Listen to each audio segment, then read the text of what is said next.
travaille de la mobilité des mains d'un enfant atteint d'épidermolyse bulleuse héréditaire. Les épidermolyses bulleuses héréditaires sont des maladies génétiques qui se traduisent par une grande fragilité de la peau qui se décolle spontanément ou après des traumatismes modérés, comme un frottement. Les décollements commencent sous la forme de bulles ou cloques, puis elles se rompent et deviennent des plaies qui ressemblent à des brûlures. Ces plaies douloureuses sur les mains peuvent limiter les gestes des enfants au quotidien. Pour cela, une rééducation adaptée et quotidienne est essentielle pour maintenir l'autonomie des enfants dans leurs activités et leur insertion en collectivité. Dans ce film, nous vous proposons des exercices réalisables à l'hôpital ou en ville, par des soignants ou des parents. Selon la forme d'épidermolyse bulleuse héréditaire, sa sévérité et le mode de vie de chaque enfant, les conséquences sur la motricité fine sont différentes. Une évaluation par des rééducateurs experts de cette maladie est importante. Première étape, assouplir la peau. Lorsque les mains sont propres et sans pansement, c'est un bon moment pour faire quelques exercices d'assouplissement et d'entretien de la mobilité des mains.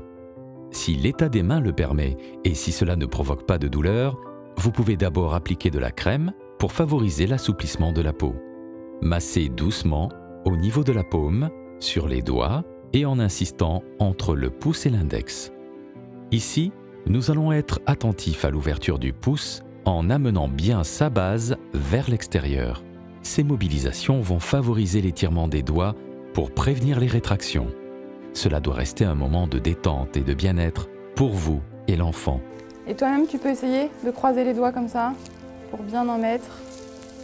Hop, super. Avant de commencer les exercices d'assouplissement, assurez-vous que les mains sont bien propres. Mettez de la crème en insistant sur la zone située entre le pouce et l'index. Amenez la base du pouce vers l'extérieur de la main. Deuxième étape, mobilisez ses mains sans les pansements. Une fois l'application de la crème terminée, l'enfant peut réaliser des auto-étirements. Les gestes d'ouvrir et de fermer la main permettent de travailler les mouvements parfois limités. Ils préservent l'extension, la flexion et l'écartement des doigts.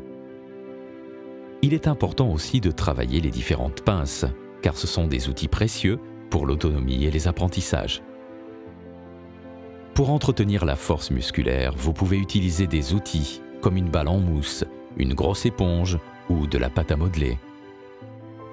L'exercice montré travaille l'écartement et le serrage des doigts. Ces gestes peuvent être répétés plusieurs fois par jour. Si ces exercices sont trop douloureux sans les pansements, vous pouvez les réaliser avec. Pendant les exercices, insistez sur l'ouverture et la fermeture des mains. Faites travailler les différentes pinces et entretenez la force musculaire. Ces exercices peuvent être réalisés plusieurs fois par jour. Troisième étape, vérifiez la mobilité des mains avec les pansements. Alors, maintenant qu'on a fait les pansements, on va vérifier que tu puisses bien bouger les doigts et les mains. Il est important de voir si les pansements n'entravent pas la mobilité. On peut utiliser des gros objets pour l'ouverture des mains et des petits objets comme des perles ou des boutons pour affiner l'appréhension et travailler l'agilité des doigts. Les jeux de ballon travaillent les membres supérieurs dans leur globalité. Les exercices ludiques permettent à l'enfant de s'impliquer davantage. Si la mobilité est limitée, du matériel adapté peut être proposé, comme un clavier avec de plus grosses touches, des ciseaux à ressort qui simplifient le geste ou des guides-doigts pour améliorer la tenue du crayon.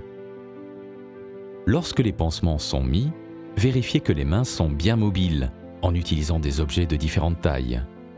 Pensez au matériel adapté qui facilitera le quotidien de l'enfant. Chaque enfant devrait avoir régulièrement, en fonction de ses besoins, une évaluation par un rééducateur, à l'hôpital ou en ville, pour cibler les difficultés et agir en conséquence. Pour plus d'informations sur la rééducation dans cette maladie, n'hésitez pas à contacter la filière maladies rares en dermatologie www.fimarad.org.